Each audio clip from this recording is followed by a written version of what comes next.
Hi hello வணக்கம் நண்பர்களே, அனைவருக்கும் வணக்கம். இன்னைக்கு நாம இந்த வீடியோவில் இதை பற்றி பார்க்க போகிறோம் அப்படின்னு பார்த்தீங்கன்னா, டிஆர்பி மற்றும் பள்ளி கல்வித்துறையில் வந்திருக்க மிக மிக முக்கியமான தகவல்களை பற்றி இந்த வீடியோவில் நம்ம பார்க்கலாம்.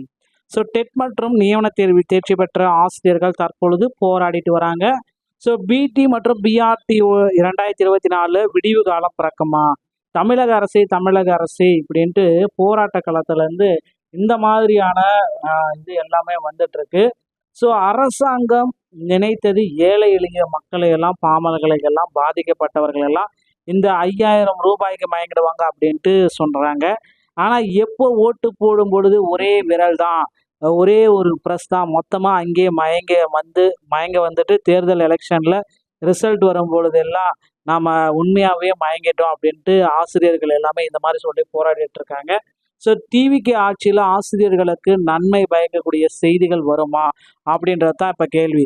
ஸோ கண்டிப்பாக வந்து பார்த்தீங்கன்னா இந்த உரிமை மீட்பு உண்ணாவிரத போராட்டம் அப்படின்னு சொல்கிறாங்க. இதை பேர் நிறைய பேர் வந்து பார்த்தீங்கன்னா உரிமை மீட்பு உண்ணாவிரத போராட்டம் 2024ஆம் ஆண்டு நியமன தேர்வில் தேர்ச்சி பெற்ற பட்டதாரி ஆசிரியர்களுடைய கூட்டமைப்பு 24/7/2026 வெள்ளிக்கிழமை காலை 10 மணிக்கு ராஜரத்ன மைதானம் எழும்பூர் சென்னையில் இந்த பிடி மற்றும் பிஆர்டி ஆசிரியர்களுடைய கோரிக்கைகளை எல்லாமே வச்சாங்க.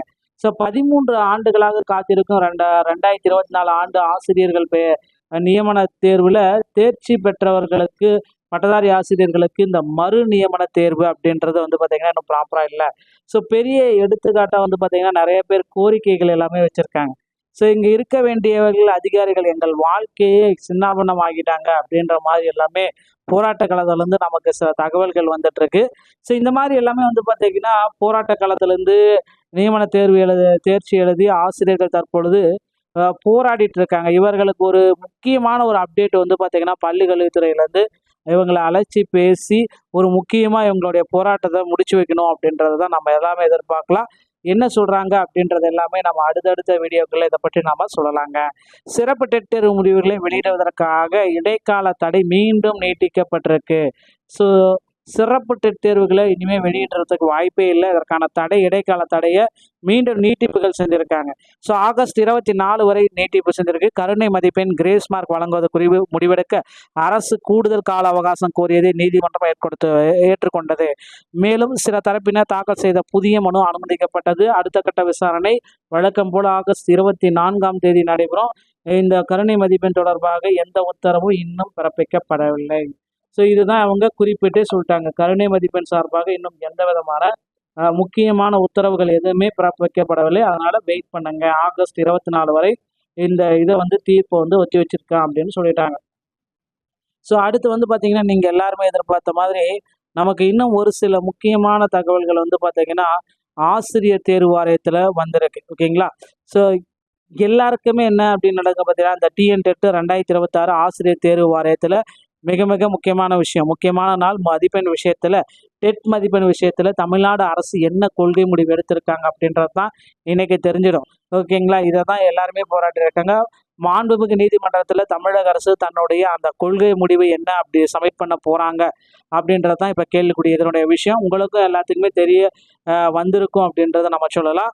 ஸோ கடந்த அரசு ஜனவரி மாதம் 2025 நவம்பர் டெட்டோடைய ரிசல்ட் வந்தது. ஜனவரி 30ஆம் தேதி ஜனவரி 29 ஒரு அரசாணை வெளியிட்டாங்க.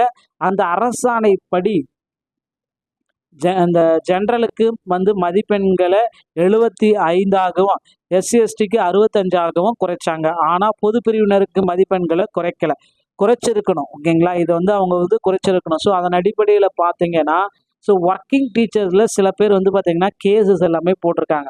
ஸோ மிஸ்டர் ராமகிருஷ்ணன் அவர்களுடைய தலைமையில் கேஸ் வந்து பார்த்தீங்க அப்படின்னா ஹைகோர்ட்டில் என்ன கேட்டாங்க அப்படின்னா நீங்கள் ஏன் இன்னும் தமிழ்நாடு கவர்மெண்ட் கேட்டுருக்காங்க, எதுக்கு ஜென்ரலுக்கு வந்து மார்க்கை குறைக்கலை, உங்களோட ஐடியா நீங்கள் குறைங்க அப்படின்னு சொல்லியிருக்கீங்க. ஸோ வந்து தமிழ்நாடு கவர்மெண்ட் முன்கூட்டியே நாங்கள் குறைக்கலாம்னு திட்டமிட்டுதான் குறைக்க தான் போகிறோம் அப்படின்ட்டு சொல்லியிருக்காங்க. ஸோ அந்த அளவு எவ்வளோ குறைக்க போகிறோம், என்ன கொள்கை முடிவு அப்படின்றது இன்னும் விரிவாக சொல்லலைங்க. ஸோ இந்த 24ஆம் தேதியில் இதற்கான அப்டேட் வருவோம் அப்படின்றத எதிர்பார்க்கறது. டெட்டுடைய ஸ்பெஷல் ரிசல்ட் வந்து பார்த்தீங்கன்னா வெளியிடக்கூடாது அப்படின்றது சொல்லியிருக்காங்க. ஸோ அந்த 24ஆம் தேதி வந்துடுச்சு. ஸோ கண்டிப்பாக இது வந்து பார்த்தீங்கன்னா ஒரு மாதம் போஸ்ட்போனும் பண்ணிட்டாங்க. அப்படியே வந்து பார்த்தீங்கன்னா அடுத்த மாதம் 24ஆம் தேதிக்கு இந்த இது அப்படியே போஸ்ட்போன் பண்ணிட்டாங்க. அதனால அடுத்த மாதம் 24ஆம் தேதி வரைக்கும் நம்ம வெயிட் பண்ணி தான் ஆகணும். ஓகேங்களா? ஸோ நீதிமன்றத்தில் இதுதான் அரசினுடைய கொள்கை முடிவு, வெயிட் பண்ணலாம். ஓகேங்களா? ஸோ டெட்டில் வந்து பார்த்தீங்கன்னா கிரேஸ் மதிப்பெண்கள் இருக்குது, போனஸ் மதிப்பெண்கள் இருக்குது, கொள்கை முடிவு இருக்குது, சிறப்பு மதிப்பெண்களுக்கு வெயிட்டேஜ் இருக்குது. எல்லாமே ஸ்பெஷல் ஒர்க்கிங் டீச்சருக்கு மட்டும் தான் அப்ளை ஆகும். பொறுத்து நம்ம பார்க்கலாம். டிஆர்பியில் இன்னும் சில முக்கியமான தகவல்கள் நமக்கு வந்திருக்கு. ஆசிரியர் தேர்வு வாரியத்தில் முதல்வர் விஜய் அவர்கள் தேர்தல் வாக்குறுதிகளை குறிப்பிட்ட மாதிரி 149 ஜிஓயும் பகுதி நேர ஆசிரியர்களுக்கு பணி நிரந்தர வாய்ப்பையும் கொடுப்பாங்க. அப்படியே எதிர்பார்க்கலாம். 2026 புதிய நோட்டிஃபிகேஷன் பிஜிடிஆர்பி யூஜிடிஆர்பியோட நோட்டிஃபிகேஷன் நம்ம இன்னும் ஒரு சில தினங்களை எதிர்பார்க்கலாங்க. டிஆர்பி மற்றும் பள்ளிக்கல்வித்துறை சம்பந்தப்பட்ட செய்திகள் அனைத்தும் உடனுக்குடன் பெற நீங்கள் நம்மளுடைய சேனலுடைய இணைந்திருங்கள். நன்றி, வணக்கம், தேங்க்யூ.